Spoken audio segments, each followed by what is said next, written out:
You said that many of people who fought for the Revolutionary War fought for it because they were scared of how British were going to treat slavery in the No, colonies. That's those who exactly what support you no, said. some who And most no, no, no, no, no, and no, most no, and no, most of no, that no most Sproutacus, I've you reclaimed need my to get time. your Most of ears that checked. I I don't reclaimed care my if you time. I reclaim your reclaimed my time. You can time. Most claim of this that comes dick, from the okay? Look, Somerset versus I don't Stuart care. case that happened in Okay. 17. The 1619 Project has sought to expand and shift our way of thinking of America's past and present. It recontextualizes the relationship between race, politics, and the economy. Many school districts around the country are moving to integrate it into their curriculum, while others are trying to restrict it. This, predictably, falls strictly across partisan lines. So, do you think the 1619 Project is a positive addition to the educational landscape, or should it be relegated to the political sphere and left out of the classroom? All right. I got a I got a bunch of non-black people to talk about this. I think this is going to be great. I think it's going to be fantastic. I'm very excited. All right, we'll start with Chill Logic could be black. I actually don't know that for sure. All right. So Chill Logic, buddy. So could Doopy. No, no. Well, I'm like Actually, 2.5%. I mean, if you need me to, don't worry, I can accommodate. Okay, it's all good. Oh, good. Thank you so much, Ben. Dylan Burns. So I will like to say that there probably are inaccuracies within the 1619 projects, and ultimately I would agree if anything is historically inaccurate. One of the things that is talked about, well, 1619, we don't know if that's really when slavery started. We can actually talk about Columbus and all this different stuff. That's like fair. But let's be clear that the reason why this is being attacked isn't because of historical inaccuracies. If it was, then I would see a lot more lambasting of the 1776 Commission, which never even talked to historians of any sort, and is a flush with inaccuracies, and is nothing more than nationalistic chest beating. The reason why it is being attacked so thoroughly is because of the offering of, number one, a different perspective, and number two, that it says a lot of stuff in it that is 100% true. If you go through the about 16 or so article titles and the articles that are in here, let's just read some of the headlines and some of the things that it proposed. America wasn't a democracy until black Americans made it one. I agree with that. You know what? To say that 1776 is when democracy flourished is kind of weird when you say a huge part of your population, due to the color of their skin, you know what, they can't participate in democracy. Is that a true democracy? I don't really think so. What's the next one? American capitalism is brutal. You can trace that to the plantation. I think the treatment of workers, low-skilled workers, and particularly workers in prisons today, you can trace a lot of that to the need for cheap labor and not wanting to compensate them properly for their labor. Then you go to how false beliefs and physical racial differences still live in medicine today. All you need to do is look how black women have particularly been treated during childbirth and the amount of medicine they are given in comparison to white women to see that there are manifestations and stereotypes that have manifest today. So while I can say, you know what, I agree with this or that specific criticism, the overarching narrative that has been used to attack the 1619 project seems like a lot of people coping with the fact that Granddaddy was kind of a racist prick. Okay, all right. Dylan Burns taking the counterpoints position of taking a long time to do an introduction, but thank you. It was actually very informative, though. Yeah, all right, jump at it. Okay, I want to just ask counterpoints about something, if I may. Please. Sure, Look, please. I share your concern about essentializing people. I'm very much white people, black people, whatever, doesn't matter. Don't essentialize people. Now, I've looked at the 1690 project. Admittedly, I've not read every single word, but I didn't really get the impression that there was any essentializing of white people going on as innately evil or something like that. I was just wondering if you had a quote or something you could point to demonstrate that that is the case. Yeah. So, for instance, like it's oftentimes the application of the narratives themselves. For instance, so for instance, like just to point out like two inaccuracies that I've heard so far. I think it was like in the initial chapter of the 1619 project, it was basically saying that without slavery or without the existence, like without the transatlantic slave trade, America wouldn't exist. That's a super weird assertion.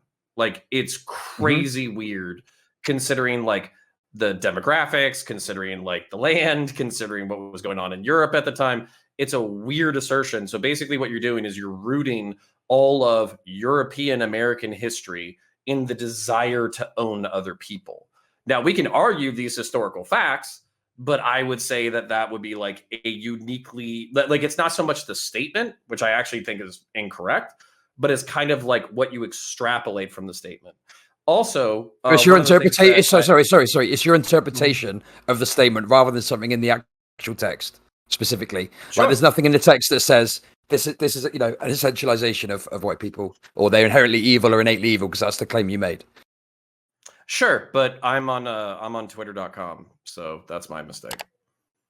I mean, yeah, listen, we're going to find idiots on Twitter that say stupid stuff. Of course we are. And, listen, I get annoyed with it too. I know the person that wrote it can be frustrating and they've got bad takes, but I just want to clarify that the actual text itself within it doesn't contain specific passages or references that say that white people are innately evil or inherently evil.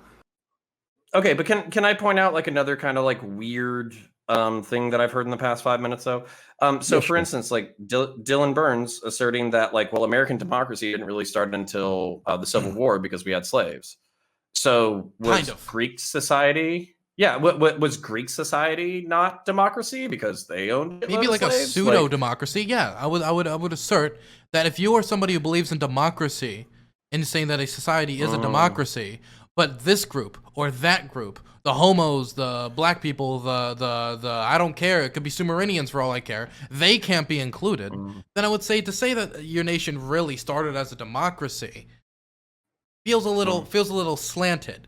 For example, then you could start then the conversation gets confusing because okay, in a lot of ways China is a democracy. In fact, it actually says in the Constitution that it is a democracy. And there is a lot of voting in China when it comes to state assemblies, and you just have to be a party official.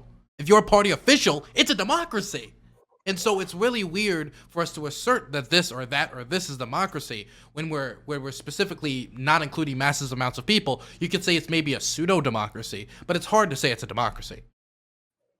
Sure. And so this is where what I would want is, instead of like a middle school teacher being like, hey, did you know America wasn't a democracy until 1866 because black people couldn't vote?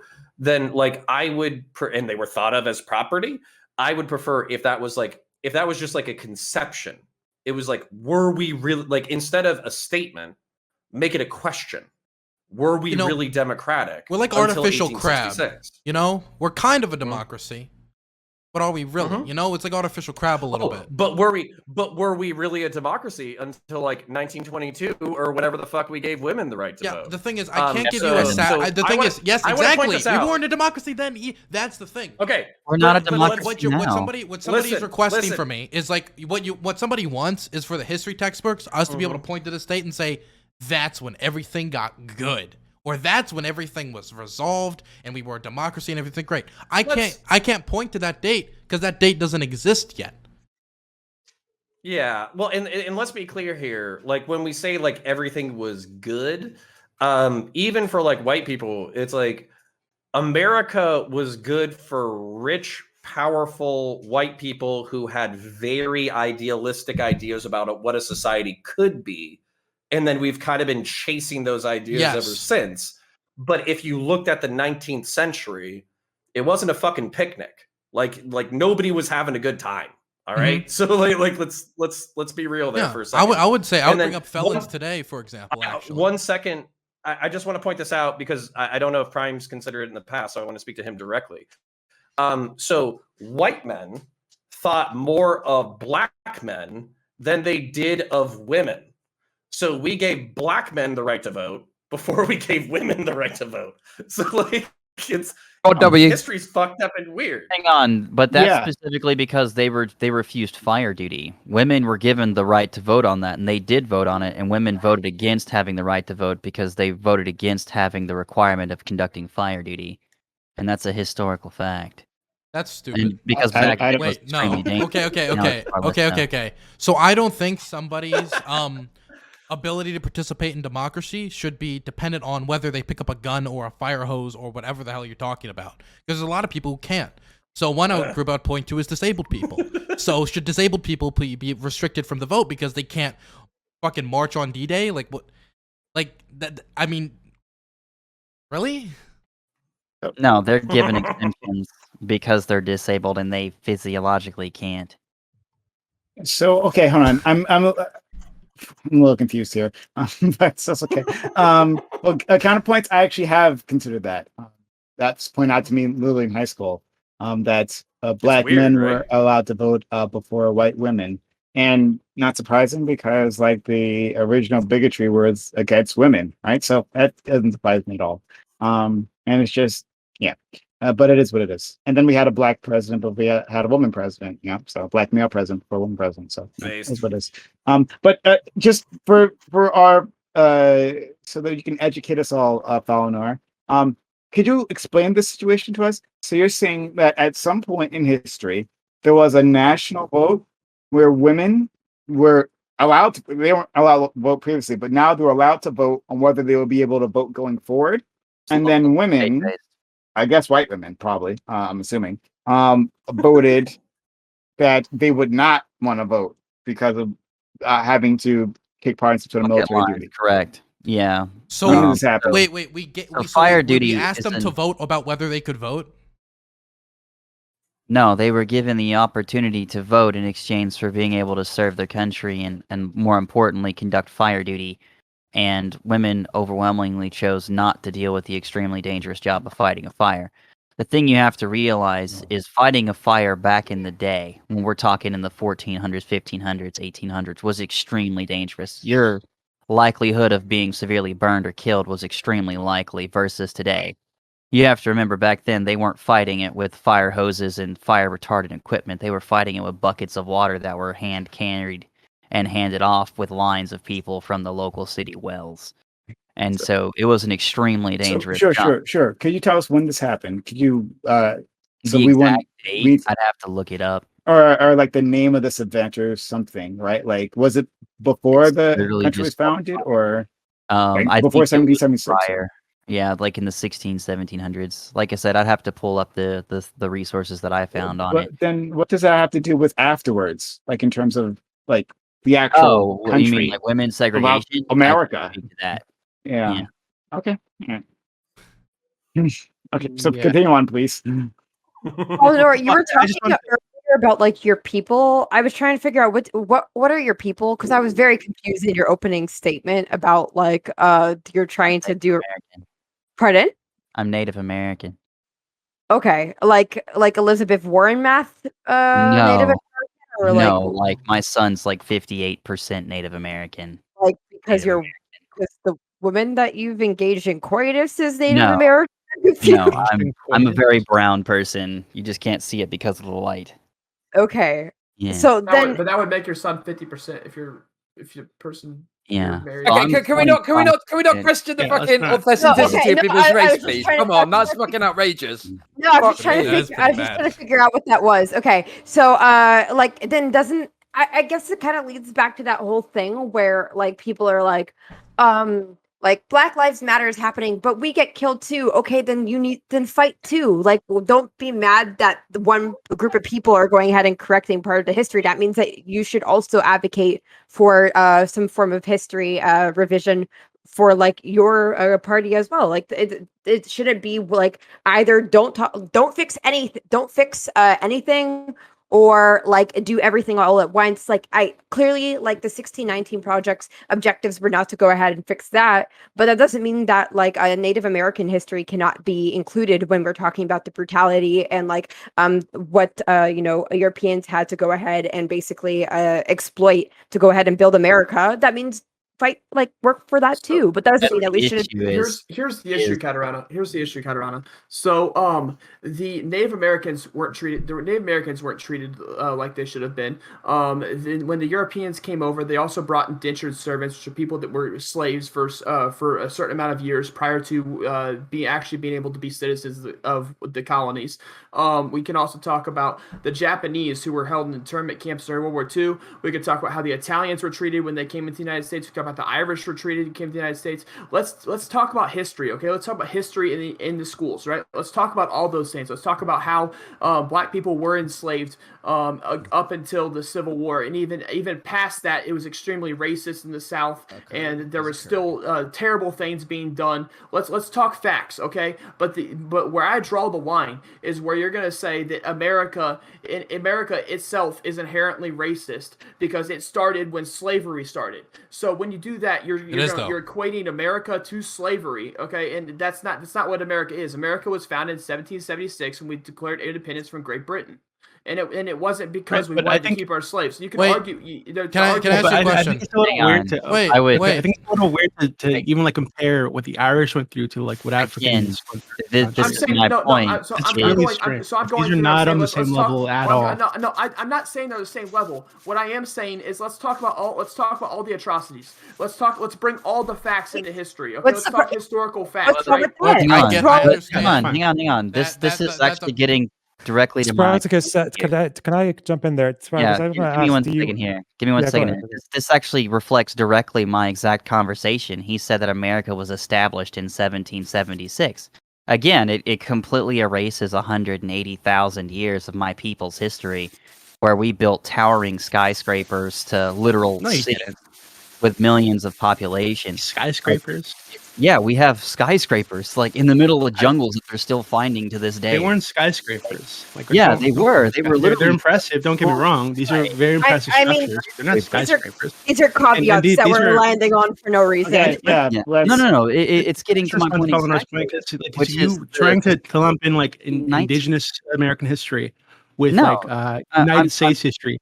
These relationships because these were like different tribes who had competing interests, different governmental styles, different cultures, right? It doesn't make sense to say, oh, all these people were American and that's when America started. No, but that's exactly what we were. So you're saying that the indigenous people don't belong in their own country? This is exactly my point.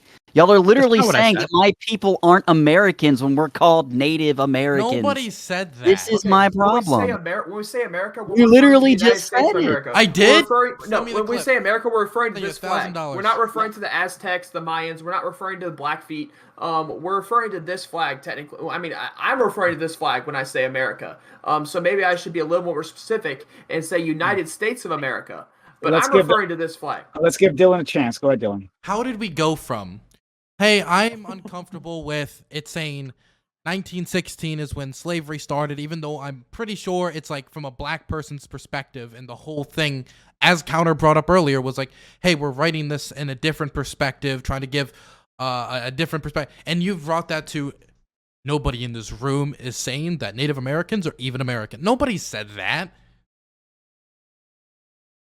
I think the kind of straw man that's being made is that, like, oh, am I muted? No, we can hear you. Unfortunately, it says on my screen. Sorry. Yeah, I know. I think the kind of issue there is that I think is anyone saying that like 1619 Project was claiming to assert a certain gap in history? It wasn't saying that they were doing holes in history. It's a bit difficult. To be honest with you, they do make the claim that they want to reframe. Well, it's a difficult kind of language, right? They want to reframe the start of America as this date in 1619 when the first black slaves arrived in the US. They've later clarified and said, we don't mean to say, right, this is now the date, this is the foundational date, and that's it. It was more just start a conversation and generate a conversation. So, I will admit that I think initially maybe they were a bit overzealous in the way that they presented that and said, this is the date. But I think the idea is that it's just about starting a conversation rather than necessarily being, this is the date, that's it, no other date matters. And, obviously, I am sympathetic to Falanor's point, and I think one valid criticism is it does absolutely disregard and ignore the indigenous aspects of it. And I think the problem with saying, oh, we'll do your own thing is that this is a journalistic project that was created by the New York Times. So it's like, okay, but then is there going to be a journalist who's going to come along and go, okay, well, let's do this for indigenous people now? It's kind of like a crapshoot, isn't it? And obviously, indigenous people don't necessarily have the greatest voice in the United States, but I'm sure Falanor can comment a bit further on that. But yeah, basically, I think that, whilst it's kind of tricky to just say, well, do your own thing, because it doesn't really work out like that in reality, So, Chud, the interesting thing about what you're saying is when you're saying that they came out and said that they were the 1619 wasn't the actual founding date. That's not actually what they made. It was just to bring up a topic. Actually, the fact of the matter is that these things were taken out of the original text without having amendments to them. There was no amendment saying we took this out because of this reason. They tried to hide it by taking it out because they realized it wasn't very popular. They realized that they weren't going to get very far with it. That was their original intent. Sorry, wait. No. That's not true. It's not because it wasn't popular. Okay, no, it's not true. Okay, so I will agree that the New York Times and the 1619 Project absolutely made mistakes in how they dealt with criticism and how they dealt with feedback, and they have made corrections. Okay, and I will admit that some of the corrections maybe haven't been public, but the idea they sneakily did it because it's not popular, they actually did respond to critique, and there was even a correction that they made in regards to the assertion that American independence was fought on the back of slavery. So there have been actual public corrections that they've made as well. They're not trying to do everything underhand. After massive pushback, it took massive pushback for them. Yeah, I agree. They should have done it sooner. They should have done it sooner. I agree with that, and that's the fine. only reason they came out and they made this correction is massive pushback. Sprouticus. Oh, your mic is a little fucked up. Could you fix it? See, sure, wait a second, Sprouticus. Why did it take me calling you out for you to go and fix your mic? That's really fucked up. You should have fixed it before you came on the panel. Really irresponsible. Shows him to be a snake. Okay.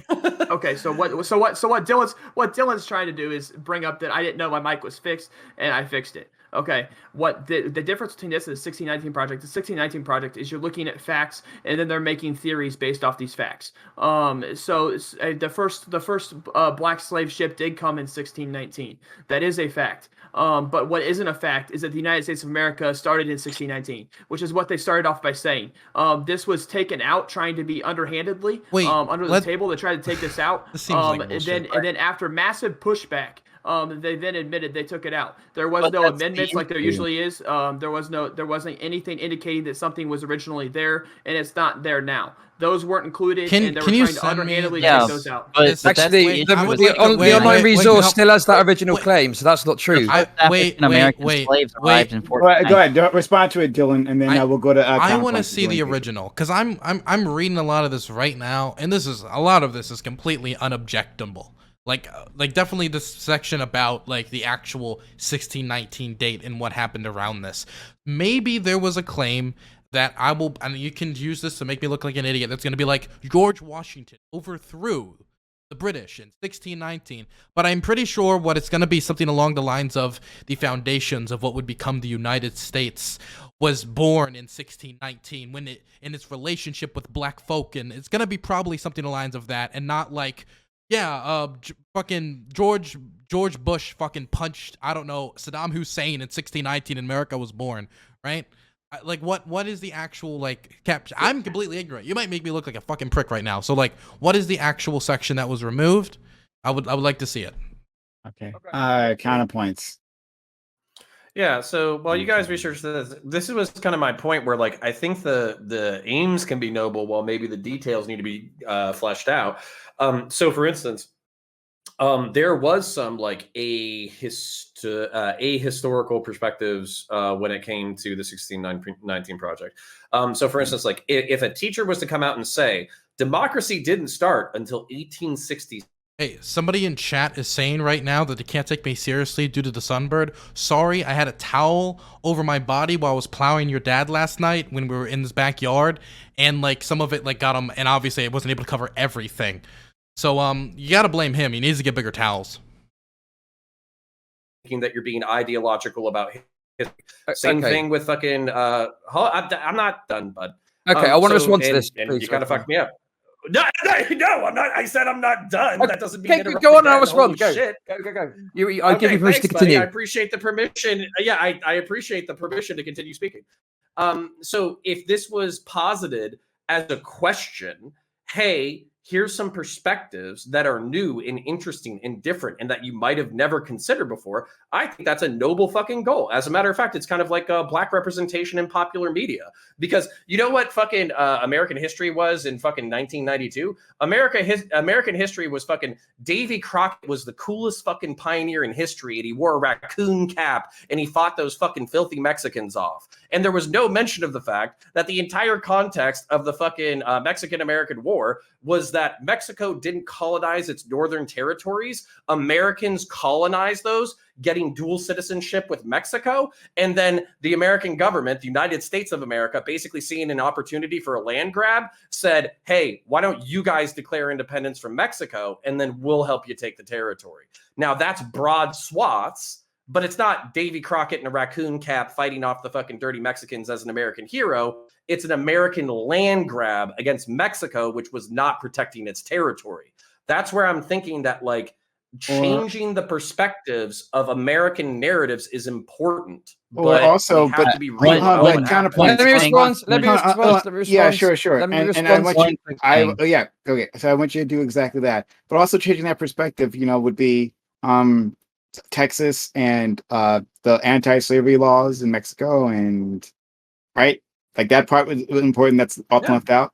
That okay, great. We should probably talk about all that shit. Okay, let's go to Chad. Okay, right. I think the problem that's happening here, counterpoints, is that what you're doing is you're looking at the text and you're extrapolating what's happening, but you're not evidencing that this is happening. So I don't actually know that there's teachers out there that are explicitly saying, "Oh, look, this is it. It happened in 1886." It's meant to be a resource to be used. And sure, if there are teachers out there that are just explicitly saying, "Oh, democracy didn't start till 1886," well, that's an issue with the teacher, and them not doing a very good job of teaching the resources. So yeah, I think that you've got this idea. Don't you think we should hash out? This is something that Katarana said basically about like not authorial intent, but basically like credentials. Shouldn't we work out these kinks before they become a part of curricula, or should, like, I mean, if you want to bring it in, yeah, sure. So for instance, in my curricula, in my curriculum and in my academics, sometimes we would bring in an exterior source for consideration, not for curricula, this is what happened, but for, hey, here's a weird fucking thing that we're going to bring in, and then we're going to talk about it.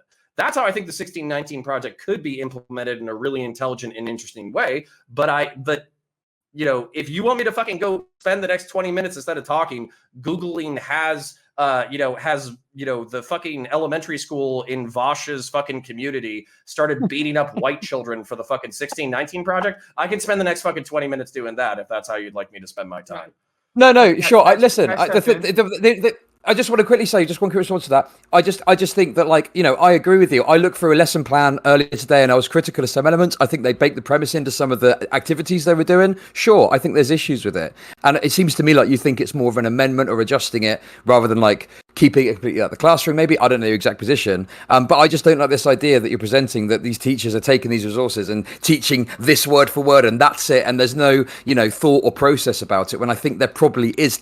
Teachers are engaging with this and doing it in a way that does it in a way that you're thinking of already. But I guess I absolutely hope you're correct. Welcome to the center. We'll go to Katarana, we'll go to Fallon, and then Spartacus. Okay.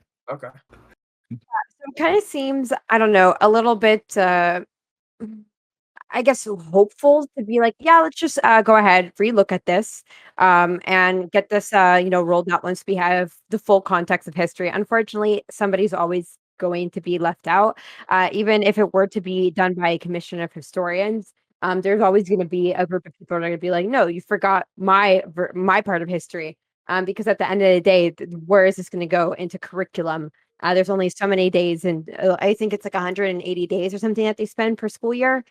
They're not going to be able to cover it all. So I think it's better, even though it's incomplete, and I think we can all recognize as incomplete. It's always good to go ahead and try to make like little strides as you can. And I would definitely just go ahead and encourage like another group of people to go ahead and fill in some of the gaps for the Native American perspective. And then, there might be some type of gaps that need to be filled in for the East Asian perspective. But I don't think we need to sit here and just like sit on our hands until we finally get this ultimate amazing version of the 1619 project, because at the end of the day, people are still being educated under the American education system, and they're still getting a very, very inaccurate and incomplete version of history right now. So I'd rather them get a slightly more less incomplete rather than totally incomplete. Okay, so we'll move on. But I just to your point, Karana, like there is no complete version of history, right? Like Right, no yeah. textbook, no nothing, no anything completes it.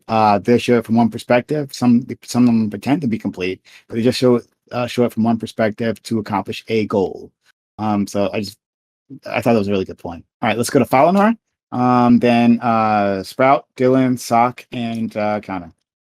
So one thing that I would like to add really quickly here is what Counterpoint pointed out and chat's been talking about is Mexico invading America.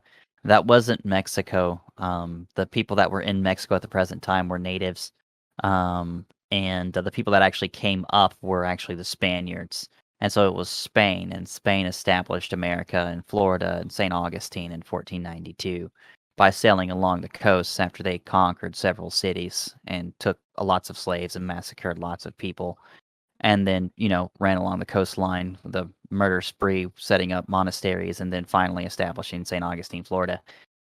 So this is getting, again, to my point is there's a lot of facts in Native American history that are incredibly important that actually show how America was established, and what defined what America was, because there wouldn't be a United States of America if the natives hadn't stepped in and saved the settlers. There wouldn't be an America to begin with because nobody would have survived the first winter. Everybody would have starved to death, and there'd be another You run-up. think there weren't more white people coming? It doesn't matter if there were more white people coming. After the first initial negative experience, they would have been massacred every time they came to the island. No, okay. This is ahistorical as What are you fuck. talking about? 90% of Native Americans were killed by disease through exposure through the fucking Labrador fucking land bridge. There weren't that many fucking Native Americans fucking left, and you goddamn guarantee white people. No, This that is was a little over. racist. That was Are over like 200 years. fucking cockroaches. Will fucking You're- survive anything, dude. You're Fucking mistaken. no, fuck that. And that was over 200 years. There would be way more white people on the fucking way right after those fucking frozen corpses fucking. No, they keeled wouldn't, over. because after the first one would have been wiped out, they wouldn't have been recommissioned. Like that's Well, exactly. why do you? How could you possibly think that they would see this land full of indigenous people who do not have the technology to counter their militaries, right? Yeah. Why wouldn't they just come back? Because the Spaniards were already here. What about They were the here Romans in 300 Germania? years before anybody else came. And we wouldn't want to compete with the Spanish? What the fuck? No, because at the time the Spanish, they didn't have the opportunity to establish America at the time. This is all hypothetical. Falinor just and called I'm sorry. all Brit bongers pussies. All right, that's what he just said. Okay. Oh so- my god, It's I take mostly issue true. with that. Obviously, Okay. wait, fuck off, Luna Box. Stand up for yourself. So Dylan, have a quick response, and we got to go to Sprout. He's waiting patiently. Okay, so this is all hypothetical. I don't think anyone in here really knows what would have happened, but the Romans tried to invade Germany many, many times and failed many, many times, but they didn't stop. They just kept trying until they had a somewhat successful invasion of Germania. I find it hard to believe that the European empires, always trying to outdo each other, would not have continued to attempt to do this upon failure until they succeeded, knowing that there's probably plentiful resources on the continent. Not to mention the fact, this is exactly what we did in Africa. What happened in Africa was, hey, we can't go into the mainland because disease kills us. And then as technology continued to increase, then the Europeans did the scramble for Africa. So I don't know. We have no clue what exactly would have happened. But I think saying that if this one historical event would have turned out differently, everything would be different, feels like a lot of like Wereboos talking about Stalingrad. Like if Germany captured Stalingrad, it would have been totally different. We have no clue. So let's go to Sprout. Then Dylan, if you have something else to say, maybe. Sock and then Counter. Okay, so I got my sources that Dylan wanted me to get. They're in the chat. First one is from the Quillette.com. From August 2019, the 1619 Project was posted as this. The 1619 Project is a major initiative from the New York Times observing the 400th anniversary of the beginning of American slavery. It aims to reframe the country's history, understanding 1619 as our true founding, and placing the consequences of slavery and the contributions of Black Americans at the very center of the story we tell ourselves about who we are. This was objected by both the right and the left, that displacing 1776 as an alternate date. For several months, there was a fight between it. Nicole Hannah-Jones doubled down on the claim and said, "I argue that 1619 is our true founding." She tweeted the week after the project launched. Also look at my banner pic in my profile, which was a reference to a graphic that date 1776. That sounds like exactly what I thought it was going to be. So there's one quick thing I want to point out. No, listen. What you've just quoted is still on the fucking website. I'll read it here from the website, the Pulitzer Center. No, what you just said, it says it. 1990 Project, inaugurated with special issue New York Times, challenges us to reframe U.S. history by marking the year when the first enslaved Africans arrived on Virginia soil as a nation's foundational date. It still says it on the website. So the idea, it says it on the fucking website though. You're saying it's disappeared, but it's still there. Go ahead. It's fucking bullshit. It's bullshit. It's not bullshit. So, throughout the controversy, the line about the 1619 being the true founding continued to haunt the Times. This criticism did not aim to denigrate the project's titular date or the associated events of history of slavery. Rather, the passage came to symbolize the Times' blurring of historical analysis with editorial hyperbole. The announced intention of reframing the country's origins date stuck many readers across the political spectrum as an implicit repudiation of the American Revolution and its underlying principles. Rather than address this controversy directly, the Times, it now appears, decided to send it down the memory hole, the euphemized term for selectively editing inconvenient passages out of old newspaper reports in the George Orwell. How much of this are you going to read to us? Novel, give me a second. Novel 1984, without announcement or correction. It then goes into a September 18, 2020, same picture, everything else except it says this. The 1619 Project is an ongoing initiative with the New York Times Magazine that began in August 2019, the 400th anniversary of the beginning of America's slavery. It aims to reframe the country's history by placing the consequences of slavery and the contributions of Black Americans at the very center of our national narrative. Read more about the 1619 Project. So they completely edited out. It was the same picture. They just edited it out.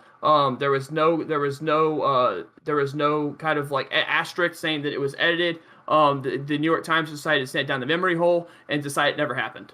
Okay, can I respond to that? That was all directed at me. Okay. Please, Dylan. So what I said was I doubt it's going to be something that is like George Washington founded America at that date or George Bush killed Saddam Hussein at that date. That is most likely going to be talking about the foundations of American racism and slavery were started at that date. And it sounds just about what that exactly said. The word you're caught up on is true founding, but that's about exactly the analysis I gave.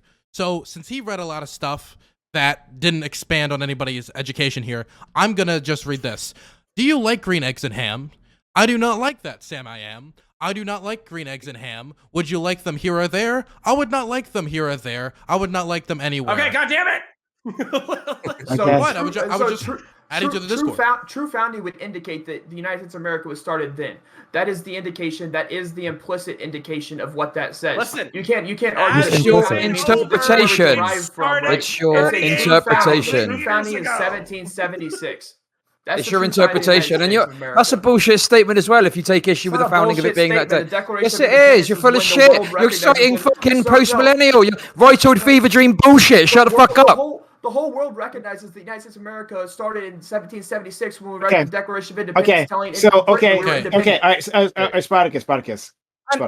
Could it be that maybe you're taking a too literal reading of this, right?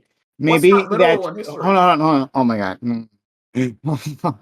That this is when they say true, right? True. What they're actually saying is that the concepts, right, and the systems that continue on, right, starting with like black slavery, continue on, echo throughout time, right, starting at that point when in 1619, right, and echo throughout time, and then saying that okay, I looking at this wide span of history, that this point is what I feel is the symbolic start of the founding of America, right? We can understand that. Yes, a bunch of white men later on, 1776, decided, okay, now this is the date, we're doing it, go Team America, right? But saying that, okay, but before then, we can see systems used up till 76 and beyond that might indicate that are still resonate in America.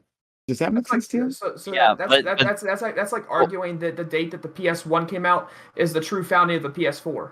Hang on, but no. But here's my more fundamental brain take. Yes. Here's my one fundamental issue with that is the Spaniards brought African slaves with them when they started to establish St. Augustine, Florida, in 1492. So even with that logic, African American slavery existed in America prior to 1619, which is one of my fundamental issues with the 1619 project. It doesn't even accurately reflect African American slavery, much less slavery at all. Could it be that? But nobody cares about Spanish people. Wait, Yeah. Wait a second. Okay, so the thing is, that would be like me saying like true settlement of America started with the Vikings came. Like, but that would be incorrect because nothing really came of that. And so when you talk about that, did that develop like the transatlantic slave trade, which would be the defining characteristic of how black people were treated in America up until 1865 and beyond? So I think it could be a cool tidbit of knowledge, but it's not like the starting point of like the race line to say it's not go. the institution. You know? Let's go to Sock. Sock counter Doobie. All right. So this whole conversation is supposed to be about the 1619 project in education, correct? And we keep going off on these tangents of when was America founded? Whether was it 1619 or was it 1776? You know, like in history class, like in high school, right? I wasn't taught, you know, the details of the slave trade. I wasn't taught, you know, the effects of slavery in society before we were independent, right? And I think like we can all probably find something in the 1619 project that we would probably agree with, and that would probably expand our context, right? In like education, right? Knowledge is produced that would all around. Be good. It would like shed more light on like what our history was. Now, am I saying that the whole thing is perfect and like there's no contention? No, but I'm sure we could probably find some things, right, that we would agree with, and it like talking more about the slave trade that happened, or like the chattel slavery, right? I hadn't heard that term before I read the 1619 project. So like there is some benefits, but you know, Spartacus, like the points you're bringing up, like do make sense as well, right? Like we don't want to just assume, well, like state as fact that in 1619 that's when America was founded, right? So I think, believe it or not, the centrist argument might be the best argument here, right? There's some things that are good and some things that are bad. I'll sign off. So that's Listen, that's, I'll sign that's off what on I've been that. saying, No Sock. That's what I've been saying. problem. Is what I've been saying is let's talk about the facts, and let's talk about the actual facts, right? Let's talk about when the first slave ship came to America. Let's put that in schools, and that's what I've been saying. But let's not put the part of the 1619 project where they say that the true founding of America is the United States of America is 1619, because that's just factually inaccurate. Well, sure, but you said they took it out. You said they took it out, so there's no problem. Yeah, no, but the New York Times took it out and didn't. Well, then they've took it out, haven't they? So what's the problem? It should be fine with you. So Sprout, I guess like There's a lot more I want wrong with it than that. You know, like me as like a peaceful centrist, like I want everyone to find common ground and let's find real solutions to this, right? Like I want, like, would you agree that it would be a good idea to kind of explore chattel slavery and the slave trade, right? Would it be good to kind of introduce that into like the curriculum throughout education? Wait, this is yes, okay. This is weird. I think it'd be good to teach kids about what happened. Yes, I think it's good to teach kids about what happened because it makes sure it never happens again. If you don't learn history, you're doomed to repeat it. So yes, I think the kids should learn everything that the United States of America did that was absolutely terrible. I think they should also learn everything that the United States did that was absolutely great. And we can move forward with those facts. But what we're not going to do is introduce historical theory into impressionable kids. Well, the thing is, wait, hold on. The can I just say, system go ahead, already Darren. does jerk off like the states. The education system already does talk about all the good things that the states have done. So that's why we didn't need to go through and have a commission like the 1776 commission, because it was completely unnecessary. Our education system already beats the ding dong of America so hard that I'm pretty sure I still have residuals of all of it all over my body. I'm not pro the 1776 commission. All I'm saying is let's not introduce historical theory. Instead, let's introduce historical facts. History books should be about the facts, not the theories. Well, that's why I said that. That's not how history is taught. Well, I already had stated that my qualms with this was the fact that like it was done by journalists as opposed to historians. I don't think that like I haven't gone through and read the entire 1776, sorry, the 1619 project like text. So I'm not sure exactly like where might they be a bit wrong, where might they be really correct. But at the end of the day, like I still think that no matter what, this is something that was beneficial to go ahead and at least just introduce the fact that like America wasn't just super poggers the entire time, and that people have had like negative consequences and things like that's how people understand more about systemic racism. And we don't have conversations like, what do you mean like you guys aren't at the same point? Maybe it's just because your group is lazy. Like no, like let's yes, go through and actually explain these things. Let's talk about that. Let's also talk. I mean, let's also talk about redlining. That's not taught in schools right now. Let's talk about how the United States Yes, it redlined. fucking is. Redlined. Oh my God. Let's put that in schools. But what we're not yeah, what I want that to put in sounds- schools is historical theory, right? Redlining sounds like a agree? great thing to go ahead and put in. And if we should go ahead and talk about this, the fact that this is something that I have to learn about on YouTube and through like leftist people rather than just school is already a problem. So it just seems like at the end of the day, we need to work on these. Let's give Doobie a try, then we'll go to counterpoints. Yeah, so before I get to my actual point, I just want to say that people who say that these things aren't taught in school, you're not taught about chattel slavery or redlining or the effects of slavery pre the revolution. That is insane to me. I went to like 3 different high schools. They were all shit public high schools. I learned about all these things. I learned about the shit in middle school. Right. So maybe you guys just weren't fucking paying attention, because I'm more than sure, right? More than certain. These things are absolutely taught in schools. Wait. Let him finish. No, it might be that they're not taught to the extent. They don't get into detail as much as some people would like. Maybe that's the case, right? But to say that they're just not taught at all is, I think, dishonest. Secondly, I'm going to leave the historiography thing alone because I don't feel like getting into it. But I think that we need to talk about like, so the goal of this project, their stated goal, right, is to recenter the American narrative, right? The American mythos, the grand experiment shit, right? You know, people, the great American experiment. Can men govern themselves? You know, all this kind of shit to recenter that narrative. That's focused on like American exceptionalism and this liberty and freedom, all this nonsense.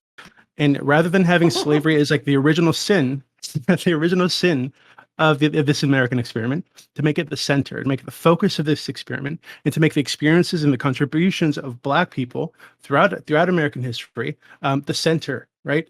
So initially, rather than starting off with this grand American experiment, it's the failure of the experiment. These ideals were not being satisfied, right? And that Black people struggled to satisfy them, to force the country to meet those ideals, right? Do any of you have an issue with that? Do you think that would be an okay thing to recenter the narrative around?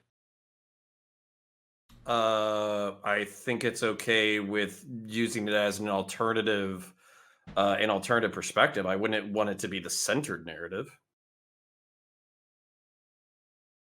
Well, see, I'd agree with that.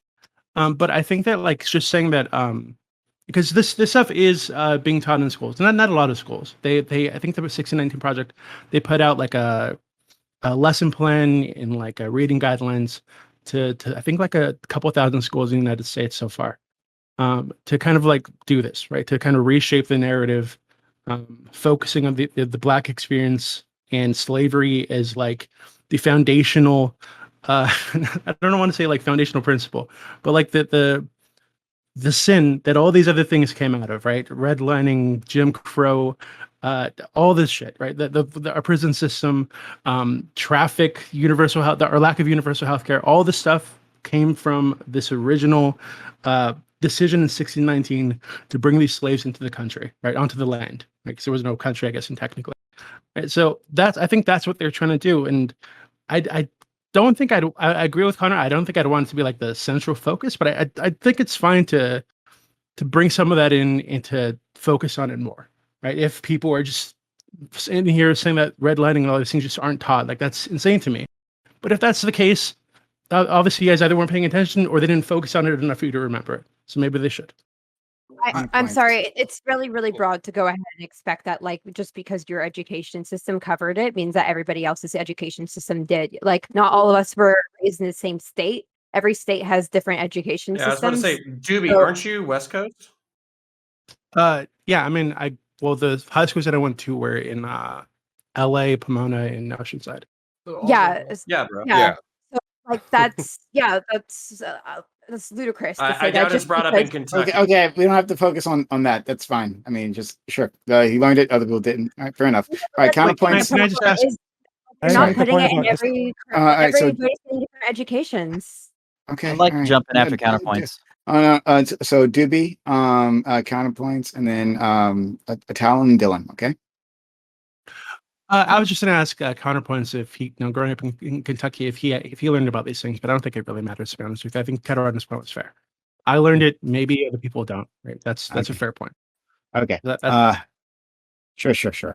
All right. Well, then counter Fowler, and then Dylan.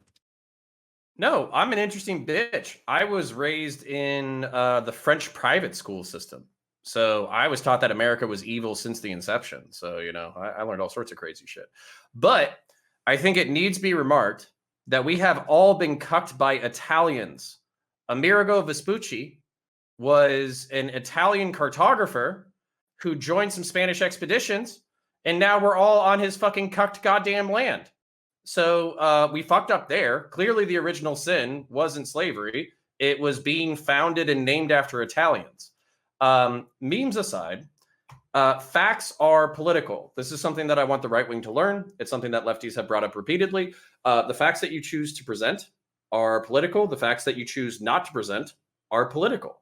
So there's no apolitical history. Every single thing that you present is going to be narrativized to people. And one of the reason why I said that I don't want the 1619 Project to be the central thesis of American history is because we need to create, even if we integrate alternative perspectives, history is a propagandistic tool to create a common body of a nation. So you need to have a narrative that brings people together. Now, the narrative can be that Connor's honky ass fucking grandparents fucked over fucking Prime's grandparents in a most un-Chad-like move, but now Prime and Counter are trying to fucking vibe going forward. All right, that could be the fucking narrative. But we have to address all our bullshit. And if there's things that from the alternative perspective haven't been addressed, whether we're talking about like Native Americans, Black people, Hispanic Americans, all that kind of stuff, if there are historical wrongs that haven't been addressed from that perspective, then us as honkies can't just say, oh, their perspective doesn't matter. Because guess what? They're citizens. They're in the same country. They're just as much citizens as we are. So we have to figure out the things that we have to address in order to actually make people feel like they're an equal part of the country, or else we're failing the ideals that we supposedly set in 1776. And then also just to bring this up, Doobie, I think you're right in some ways that like slavery is obviously talked about in American schools. But the reason why people bring up like indentured servitude is to say that like not all white people were fucking sitting on like plantation steps sipping lemonade while all the Black people were working. White people were fucked over too. But then you have to bring up the very specific moral wrong of chattel slavery, where it's basically like you can't escape it. There's no escaping.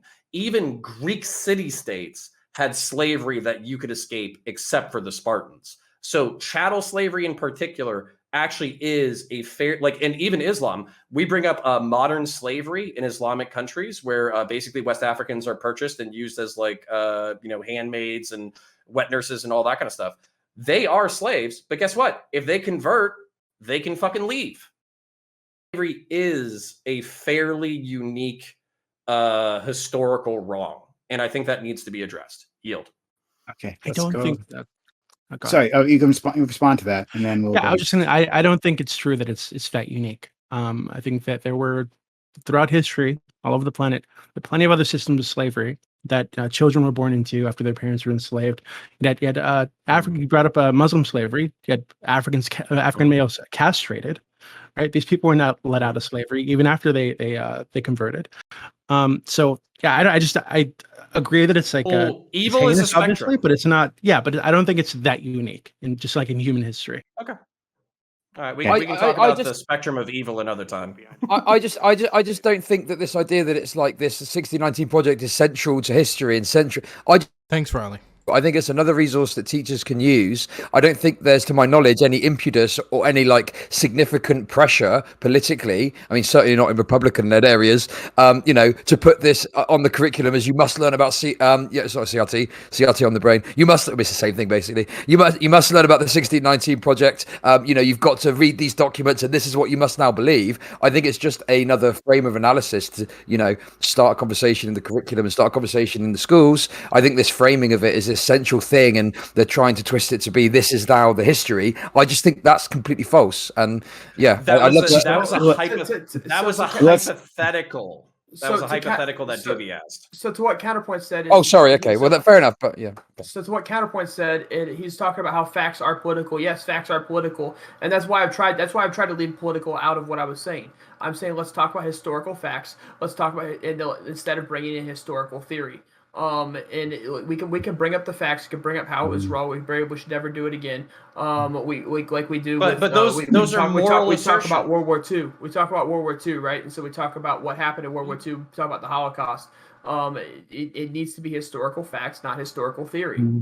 Can I make can I get a point to that, what please? You just said. Sorry, just really quickly. I'll be very quick. You made moral assertions about facts, and you are basically combining 3 or 4 different fields right in the sentence that you said. We have a set of morals in the United States. Sure. Okay. Can I answer the point about? So go ahead, since you haven't said anything in a while. Then we'll go to Fowler and Dylan. That point about let's just talk about facts and not theory. I don't know if you're meaning to suggest a completely revolutionary perspective on history, but that is what you're doing, because the facts you choose to talk about, and Counterpoint's already mentioned this, are political, are part of theory. For example, when I was taught as a wee nipper about Henry VIII and his 6 wives for like a month, every fact they told us could have been true, probably was. But the fact that they chose to tell us that for an entire month was historical theory. It was backed by the historical theory that what some fat king did in his bedroom was more important than what was than other things in the time. Even with a particular event, you can do World War I. If you teach it from the perspective of fallouts between different state leaders, or from the perspective of different economic interests, then you're taking the same thing, and it's both facts, but they're wildly different perspectives. I feel like this thing about the 1619 project is just being like a separate, like a focus on Black history in America. Well, don't like quite a lot of humanities disciplines already do that? Like psychology, you're taught 5 approaches: humanist, cognitive behavioral, etc. And no scholar in those, even though a scholar in one approach like behavioral might just only study behavioral, that doesn't mean they're implicitly rejecting all the other 4 ones. That's just what they're focusing on. So the 1619 project and that perspective is one perspective of history. You said that yourself, Sprout, because when you were talking about let's talk about the plight of the Italians or the Native Americans. Well, yes, I applaud you for pushing forward the need for intersectionality in history. Like Spartacus, would you have an issue with this just being like one of the frames through which history is interpreted in these classrooms? So they're not saying, "Hey, this is the frame," but this is one of the lenses that you can look at our history. I wouldn't have an issue with that. Okay, but to use it as the main frame and to say this is the way we're going to look at history in this class, then we're just not. By the way, is anyone saying it should be the main perspective in this panel? By the way, is anyone here saying it should be the main perspective? No, and it's not taught as that. It's not supposed to be that. It's a falsity based on whatever fucking bullshit Spartacus is reading. What was it, post millennial and all that trash? Let's go to Fowler, then Dylan. Okay, so I actually agree with Lonerbox on this one. I'm actually all for having some concept of the 1619, assuming its inaccuracies are corrected, to where it teaches the intersectionality of the multiple races and cultures coming together in America, because that's the true founding of what America really is. It's a melting pot of a combination of many cultures brought together on one land to collectively create a nation. And so I'm actually all for that. What I am not for, though, is politicization of history, or the attempts to manipulate or bastardize it for some form of political or financial gain. Which my feeling tingling is it's for financial gains. The concept being what it seems like is they're looking to dramatically shift not just the perspective of there was slavery in America, but how unbearably horrible, horrendously bad juju stuff it was, particularly just for African Americans, ignoring the 180,000 years of slavery in America, specifically for the construct of reparations, which has almost historically always left out Native Americans in terms of slavery reparations. And so again, that's why I'm against it. I am absolutely for intersectionality and giving the true historical facts going back to the very beginning, which should include 1492 forward at a minimum. I think that it's unfair to take away over 100+ years of African American in slavery. 200 is just unfathomable to me.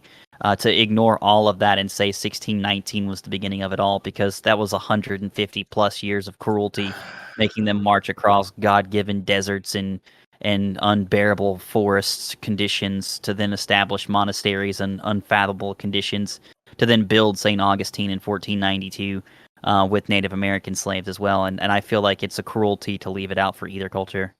Okay, Dylan, and then Counter. Sorry, I just had a stroke. So bad juju is one way to describe slavery. I will certainly say that is one way to describe it. Now, I also propose something that will work, I think, hand in hand with Fallen Norse Project. It's going to be the German History Project. And what we're going to do is we're going to say, man, it's crazy. America, Germany founded in 1871. There was this thing called the North German Confederate. Nah, that's not the truth or any of that.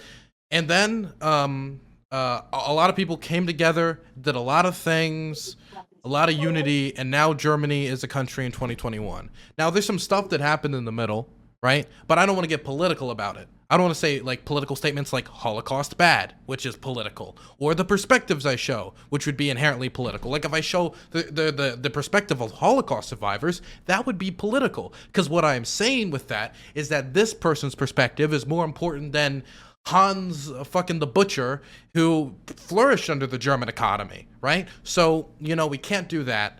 And it's going to be an amazing project. It's going to be super successful. And it's crazy how now all these German kids, after the implementation of this project, don't seem to know a lot of facts about their history. I think that due to our education system in America, we only have a certain amount of time to teach kids things. And it's kind of screwed. I think the first step for any big teaching program is to, number one, lower classroom sizes so we can actually teach them the history. But I never thought the 1619 project was a project dedicated to talking about the struggles of every single community. Because you know what I could do? I could stand up and say, there's not enough queer stuff in this. There's not enough stuff about the oppression of, I don't know, the furries, right? I could go through any community on Earth and say there's not enough about it. This was particularly about the relationship of black people with America. If you want to do your own project that is about the struggle of Native Americans, you're freely able to do that, and I encourage you to do that because we have screwed them over as well. But I think that a bunch of primarily black authors getting together to talk about their experience, if we make all these projects have to include the stories of literally everyone, we're going to dilute the message. So so hold on. So there's three people who object to the 1619 project here, right? And they object for different reasons. Now, Dylan did an excellent job of talking about Fowler's specific disagreement, objections, right? That the 1619 project doesn't literally include every narrative that had anything tangentially to do with the founding of this country, right? So the Native American story is absolutely important. It's 100% important. But like Fowler, you can understand though that even in textbooks, right, that they don't actually cover everything, right? Like even just general textbooks that we've been using for decades don't cover everything. In fact, they leave out Native Americans basically, right? They leave out. They'll have some pages on the civil rights and slavery, but then that's it, right? And then they leave out the struggles of so many. Like the Asian Americans are just completely cut out. They don't even why even bother. They completely pushed out of the narrative altogether, right? So we can understand that each each telling of history, right? And it doesn't have to be for malicious reasons, but each telling cuts others out, right? And it's important that these groups tell their own stories. So that's the one thing, right? And then Sprouticus, you seem to be upset because they use the word symbolic. Sorry, use the word true rather than symbolic. The true founding of America rather than the symbolic founding of America, even though it seems to be exactly what they were implying. Like again, Dylan was talking about previously, right? That's not what they're implying, though. No, that's exactly what they're implying. That's literally exactly what they're implying. That's literally exactly what they're implying, right? Like there is no foundational documents that say it starts in 1619, right? There's none. That's not a thing. You're not saying there's any but like I've been telling you previously, it's those systems that the results of which echo throughout time, right? The decision to bring in those African slaves and the organization and organizational structures that sprout up from that echo throughout time, echo throughout American history till this very moment, right? So that's what they were implying. So like, if you didn't get that, that's okay, right? Maybe that was confusing, maybe that was a poor choice of words, but that's literally what they're saying. That's absolutely what they're saying. So that was, and then of course, this idea of historical facts, all of them are political. Like the fact that, like I was saying with Eleanor, that Asian Americans aren't included, that's a political decision, right? Saying that they aren't important. And when they are, certainly they are. Not including Native American history. And I'm talking about just general textbooks. That's a political decision. It's a political decision, and no matter what story, what telling, right? All that matters. What you leave in, what you take out. So they say that we want just historical facts. Well, unless you literally give a TikTok of every second and every action that was taken during an event, then you're leaving something out. You're making a decision, right? And that will have consequences to how people look at it. And then there's Connor, who says, we need history to bring us together, which, why? Why is that an important thing? And you can respond. I know you're bursting at the seams. But why is that important that we respond to, we necessarily bring us together? It's in history to be accurate and add valuable context, because to bring there are some groups in America, right, who desperately hate the fact that we teach anything at all about the struggles of minorities within our nation, right? That they want to cut that out completely. So how do we bring together those people, right? When they say teaching about slavery, right, or teaching about American butchery in South America or anything like that is literally un-American. It shouldn't be included at all, right? It goes against the very founding. It violates the values of our country, right? Saying any bad words at all about the founding fathers is un-American. How do you reconcile those things? Instead, rather than reconcile those things, simply have a history that is as accurate as can be, which it'll never be 100% accurate, and adds context, right? Like adds valuable context to the narrative that we're always building because we're always learning. So, go ahead. Yeah. So can I just ask Eleanor a question real quickly?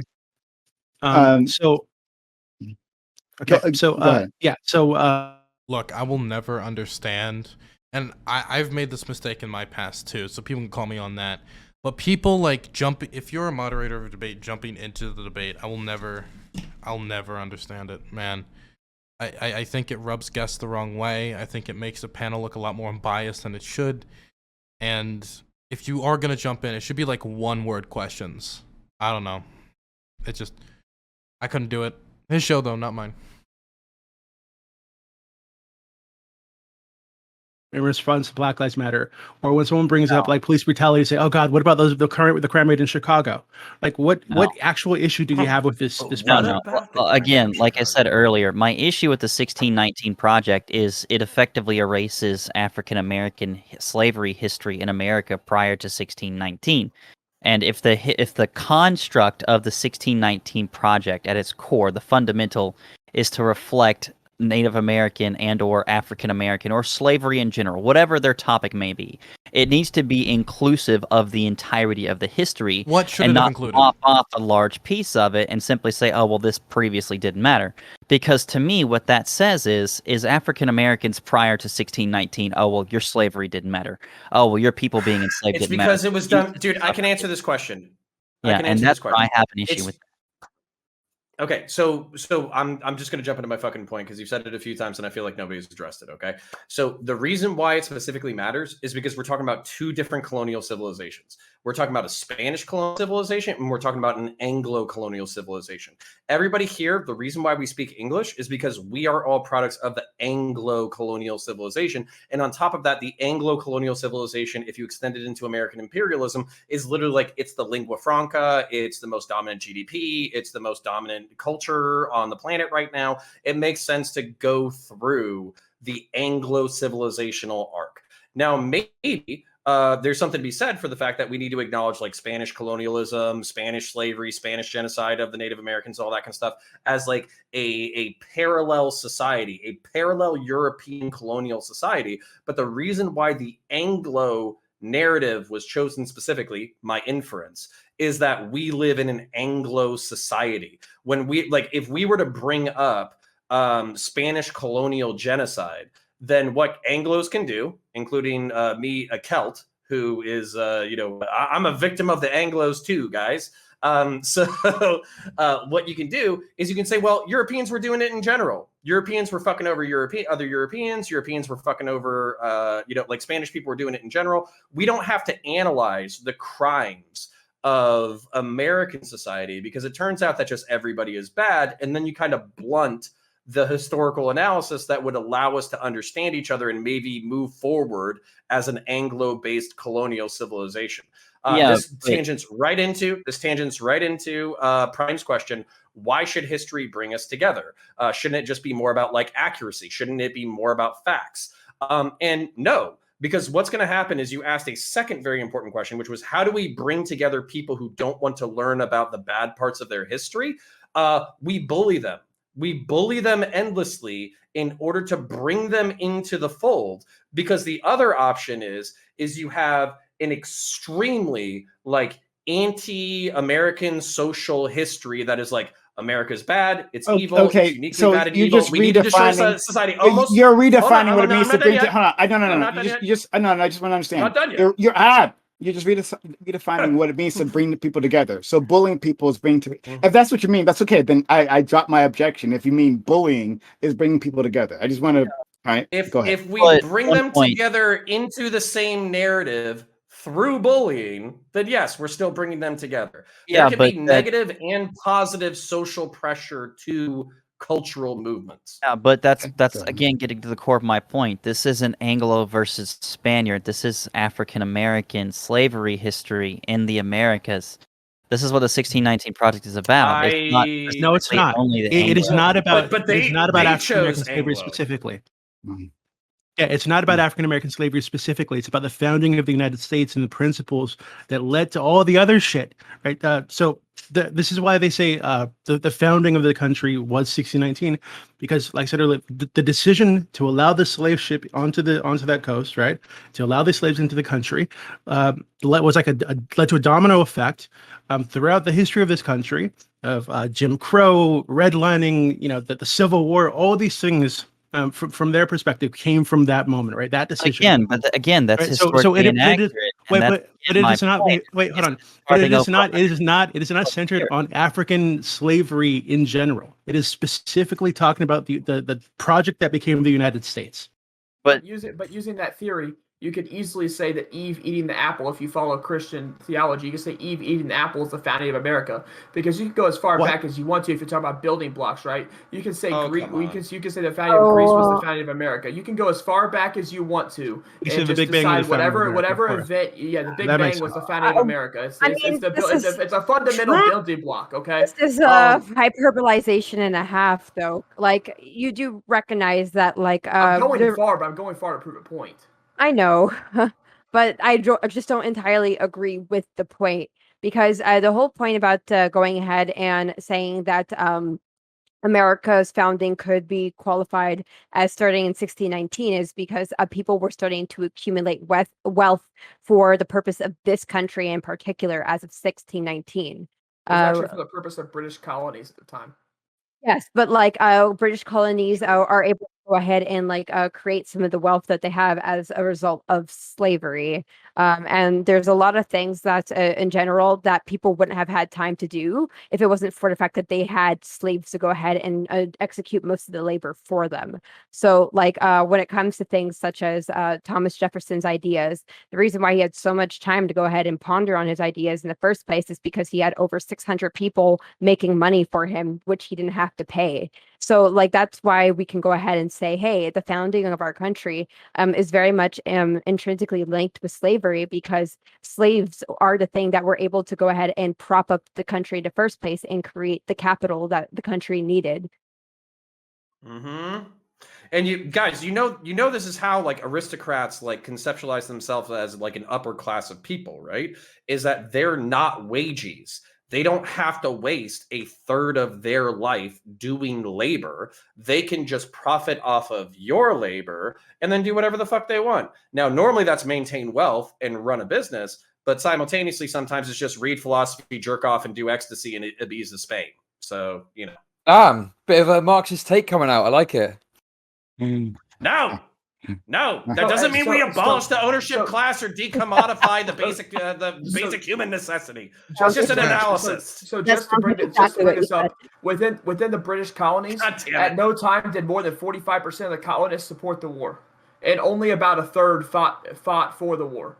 So if you're gonna say it's a fundamental it's a fundamental brick at the very beginning of America's existence, or the United States of America's existence, right? Only 45% of British colonists actually supported the American Revolution. There was a certain percentage that just didn't fight against it, right? And then only about a third of the colonists actually fought for the American Revolution. These are facts. 2/3. I'm a little confused as to how this is relevant to the topic at hand, like at all. Well, okay, because what he's trying to prove, what he's trying to say is that, look, well, you're saying that that they had slavery and all that. Well, most of the people fighting in the American Revolution were not most of the population. I don't like, but you want to know what? A lot of them holding guns supported slaves. A lot of their financial backers supported owning slaves. You want to know what? Some of them, actually, if you were a black soldier during the American Revolution, you'd be doing much better serving the British. Anyway, the thing is, there was even some who backed the American Revolution, particularly because of the issue of slavery, particularly because they were scared about how the British were treating slavery at home and how they might treat it abroad. And there's also the fact that once everything was said and done, two-thirds, that was a thing that we did. If you look at the fundamental foundation of the government that came out of that, slavery was enshrined. It was protected. So if you want to be like, hold on, well, did you mean 3/5? Yeah, 3/5. Sorry, 2/3. Why was I saying 2/3? 3/5. I was giving them more credit than they deserved. 3/5. So if you're trying to make the point that well, the revolutionaries weren't pro-slavery, so why did the revolution they did end with slavery being enshrined and built fundamentally into how they struck the country and the law and everything? It wasn't based off slavery. The Revolutionary War was not based off slavery.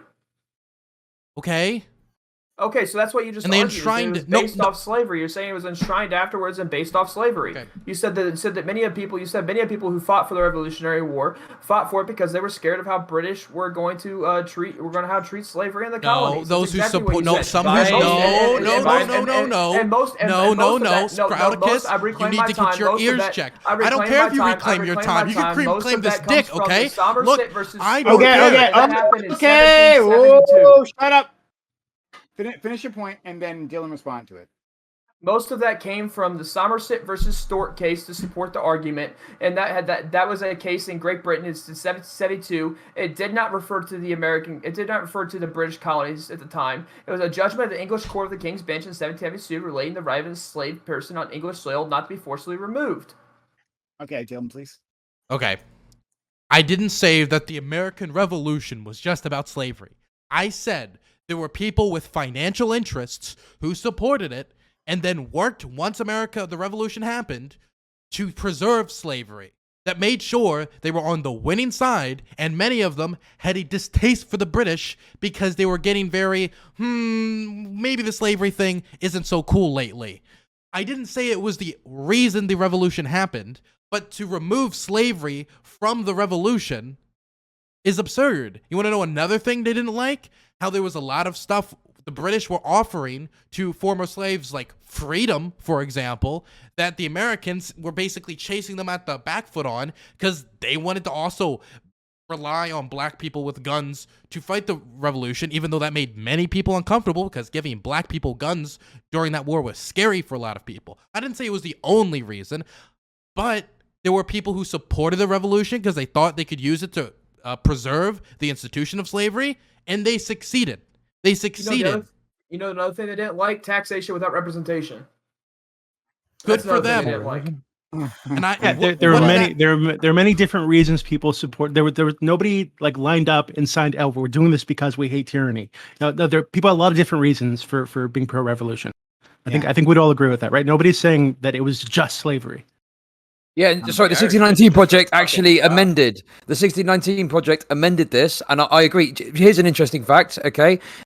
They actually consulted, 1619 consulted with historians, and historians, before it was published, pushed back and said the assertion that you're making makes it sound like all of them were doing it for slavery. That's wrong.